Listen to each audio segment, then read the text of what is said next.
You have got to change the way you think. It is the whole determining factor of where you go in life.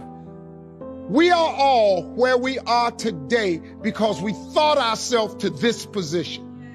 If you don't like the position, think yourself out of it. Your brain is divided into two halves, positive and negative, good and evil. It don't function on nothing else. Ain't no neutral ground in your brain. It's either positive and good or negative and evil.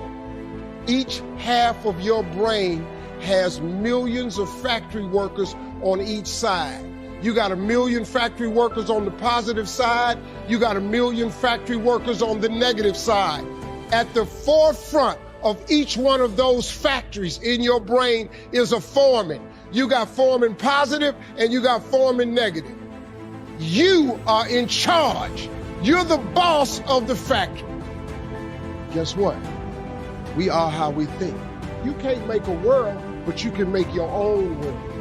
So now, since your brain is in two halves, let me show you how this works. You wake up in the morning and you say, man, I don't feel myself today. I got up on the wrong side of the bed. I'm not a morning person. Foreman negative hears that. He steps to the front. He said, what did you say? You say, I said I woke up on the wrong side of the bed today. I'm not myself. I'm not a morning person. He says, you got it right away. He said, hey, the boss just woke up and said he's not a morning person. He's having a bad day today, and he ain't feeling himself. Let's get to work. The 1 million factory workers start producing thoughts to justify what you just said. So now guess what? Man, I hate my alarm clock went off this morning. I got to get out here in this traffic. I'm gonna drive down here today. I don't even like these people on my job. I can't stand this car I'm finna get in this morning. Sure wish I had a new car, but I'm driving this ragged ass car. And on and on and on. And your day starts tumbling into what you ordered at the top of the day. You could wake up in the morning and you say, you know what? Today is gonna be a great day today. I expect something really good to happen for me today. You said, what did you say? You say, I said I'm having a great day today. I expect something good to happen today. Foreman positive turns around and goes, all right, let me have your attention. Steve's having a great day today. He's expecting some wonderful things to happen. And man, let's get it going. And they start manufacturing thoughts. Same brain. Man, I can't wait to go to work today. It may not be the job I want, but at least I got a job. I'm so grateful I got a car to drive to work today. Hey man, at least I got a check coming in. I appreciate the fact that I don't have a car, but at least I can walk to the train. Man, this is gonna be great today. That's how your mind works 24/7. It never turns off. Change your attitude, you change your altitude. It all depends on how you look at it. Our lives are mostly affected by the way we think things are, not the way they are. The way we think they are affects us most. And Shope taught me that the mind is like a factory, a mental factory. And whatever you think about all day long pours ingredients into this mental factory. And that's what builds the economic, social, financial fabric of your life. As you think, so you become. Here's key number 4. Decide not to be perfect. You say, what? I said, decide not to be perfect. One way to make sure you're negative is always trying to be perfect. Because you know what? You're always going to notice you're not. Because you're this thing called a human being. When I talk to my daughter, Jolie, this girl works so hard to be perfect. Everybody seems to love her. She's a straight A student. She wants to be the very best at school. She wants to be the very best at home. She wants to be the very best at Disney. She wants to be the best at everything. And I'm trying to be the best constantly. In the past, she always noticed what wasn't perfect, and that created pain. So you can't do that. You're gonna screw up. You're gonna be negative. Things are gonna happen where you don't follow through on what you know. You're gonna make poor decisions. You're gonna say things you shouldn't say, do things you shouldn't do, mess up like you shouldn't mess up. But you know what? When that happens, instead of being negative and beating yourself up and saying, boy, here's another example of me sabotaging myself, decide what you do want. And say, you know, I'm not perfect, but I am good. And what makes me good and what makes me great and what can make me excellent is as soon as I notice I'm not on track, I correct it and I get better. Your goal each day is to get better, not to be perfect. And that's all anyone can ask of you. If every day you really try and contribute more, be more, and do more than you were slightly the day before, that's all anybody can ask. And if you know you're going to screw up and you don't make it a catastrophe, it's easier to bounce right back up. See, the only way you fail is if you quit. But if you learn something and you expand from it and you make some new decisions that enhance your life and the people you care about, then there is no failure. Don't try to be perfect, because you'll never succeed.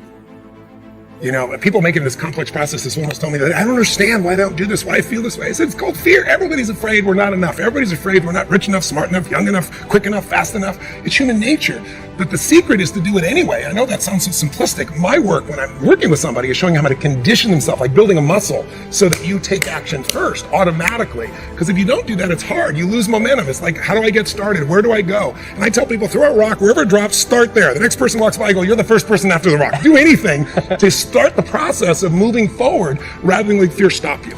If somebody is, we were mentioning earlier, if somebody is really stressed out, they're not stressed out for no reason. It's because they're focusing on something that makes them feel stressed. They often, when they're focusing on it, it changes the body. You start to feel tight. You start to feel a certain way. And then they use language like, I don't know what to do. Why am I so overwhelmed? So 3 things control how you feel every moment. What you focus on, what you do with your body. If your shoulders are down, if you're breathing like, it's not hard to figure out. You're not going to be in a very resourceful state. If I take that same person and I change their body radically, I get them to talk at a different tempo. I get them to move their body differently. I've taught this for, 41 years. 3 years ago at Harvard, they did a study on power postures where they showed that if you stand like this with your hands on your hips like Superman or Wonder Woman, or if you lean back like this like the guy who's obnoxious at the office and do this, it literally changes your testosterone by 25% within 2 minutes. It reduces cortisol, which you know is the stress hormone, by 30%, and you're 33% more likely to take an action. So if we change what we focus on, if we change the way we use our body, if we change our language patterns, we'll instantly feel different. Think of how do people use their body when they're worried versus when they're excited. If you learn to use your body first, use your focus first, you can literally change how you feel in moments, and then you develop new habits where you start to feel good all the time, and it isn't some phony fake pump up. It's literally the way you've conditioned your body. Just like being fit as an athlete, you want to be emotionally fit. This is so important. If you want to live extraordinary, you must do extraordinary. If you want an extraordinary income, you must do extraordinary things. If you want an extraordinary fortune, you must go with the demands of what it takes to have that fortune. Mark has made such a fortune, it's almost beyond comprehension what the numbers really are. But guess what he has the satisfaction of knowing? He earned it all. If he'd have been lax in the performance, Herbalife would not be here these 18 years later. Herbalife would have been a footnote in multi-level history. But because he performed year after year, the 3rd year and the 5th year, and the 7th year and the 10th year, and the 12th year and the 15th year, and now performing well in the 18th year, I'm telling you, that's what makes it such a viable fortune for Mark personally, of course, because he did the job. If we would ask of ourselves that kind of performance, and you've got to ask it of yourself. You know, I can't ask it of you. I would try to inspire you. I would try my best to share with you what it might taste like, what it's like to finally make your fortune. It happened for me. But here's what you must do. You must demand it of yourself. Society does not demand that you not have a heart attack. But if you want to escape having a heart attack, you must demand it of yourself. Society doesn't demand that you take Herbalife and improve your health. You have to demand it of yourself. Society doesn't demand that you jog around the block every morning. But if you want good health, you must demand it of yourself. Society doesn't demand that you read a couple of books a week and improve your intelligence and your knowledge. That you must demand of yourself. Society does not demand that you build a financial wall around your family nothing can get through.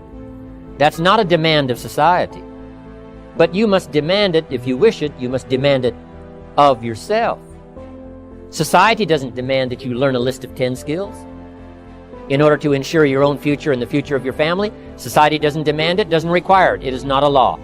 But if you want the benefit, you must demand it of yourself. Once you begin to discover who you are, then you really realize how you have been given authority and dominion over everything on the face of the earth, including all the dimensions of your life. But you can only do that through the struggle of life. And most people avoid the struggle. Most people go through life avoiding pain. And when you go through life like that, something in you dies. something in you that you never activate is lying dormant in there, that you never get a chance to call on because you have not challenged yourself.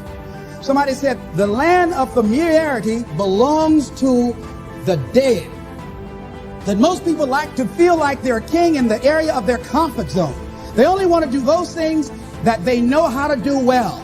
Osborne said, unless you attempt to do something beyond that which you've already mastered, you will never grow. So if you want to begin to grow, you've got to put something out here that you can't reach easily, that has got to make you stretch, got to make you jump for it, got to make you get back a little bit and dig in so that you can take a leap for it. And maybe you jump up there and you miss it and you extend your knees and you come back again and you bust your lip next time. But you keep on, and through that process, you learn how to leap higher. You start challenging yourself to dig deeper, and then you discover some things about you that you don't know right now. Some talents that you have in you that you didn't know that you can do. I started out just talking to kids, and now I'm speaking at corporations. Now I'm traveling. I didn't know I can do this, but had I not given myself a chance, and I'm saying to you, give yourself a chance. Here's something else. If you want to begin to make your stuff happen for you, I think that it's very important that you start trusting yourself. Listen to yourself. Listen to that still small voice within you. Don't try and make everything logical. There's some things about life that defies logic, that you just can't explain how the outcome is going to be. I think that's why Paul said you've got to learn how to walk by faith and not by sight. That once you begin to trust yourself and your ideas and your instincts, life takes on a whole new meaning, because now I want you to do that feeling that you are led. Just feel, I am led. I remember the worst speech I had ever given in my life. I let someone exploit a fear that I had. For years, I had a tremendous inferiority complex because I'm not college educated. And this person knew this. And she said, let me write this speech for you. You're going to speak at Ohio State University. Those people are very educated there, and they're going to know when you make grammatical errors, and they're going to know because of the substance of your speech that you are not literate. I care about you, and I don't want you to embarrass yourself. So this person proceeded to write a speech for me. I had a speech in my mind, but this person was stronger than I was negatively than I was positive about my own thoughts. And I gave my power away. With my permission, I allowed this person to guide me to do something that I really didn't want to do. But I didn't feel enough inner strength and conviction about my skills as a speaker and the message that I had to bring to stick by my guns. And I got up there at the Ohio Union, and I read this straight speech and did not move and did not take my eyes off the page because I'm not accustomed to reading. And after I finished, some people gave me a standing ovation because I read it extremely well, and I was very tense and I was very nervous. But Boo was with me, and we've been together since second grade. And I didn't want to go on the side of the room where he was. I saw the look in his eyes. And another friend of mine by the name of Mike Williams, and I knew what they were going to say. And they had the look on their face like, what happened to you? And so I didn't go over there. I went over here where I could get some compliments. And these people were saying, you were very good. Oh, thank you very much. I wanted to be fortified before I got this whipping. So finally we were going to the car, and we got in the car, and Boo was trying to be as tactful as he could. And then he just said, that was the worst speech you have ever given. I said, oh, Boo, I know. Why did you read the speech? What happened to your spontaneity? You've always been an extemporaneous speaker. Les, why did you do that? When she told me that they wouldn't accept what I said. Les, let them take you as you are. I gave my power away. Ladies and gentlemen, don't give your power away. You don't need anybody to approve your dream. It was given to you. If they can't see it, it's because it wasn't given to them. It was given to you. Hold it, nourish it, cultivate it, work on it. It's yours. It's your baby. Work on it until it comes into fruition. I gave away my power, and I said, I'm not going to do that no more.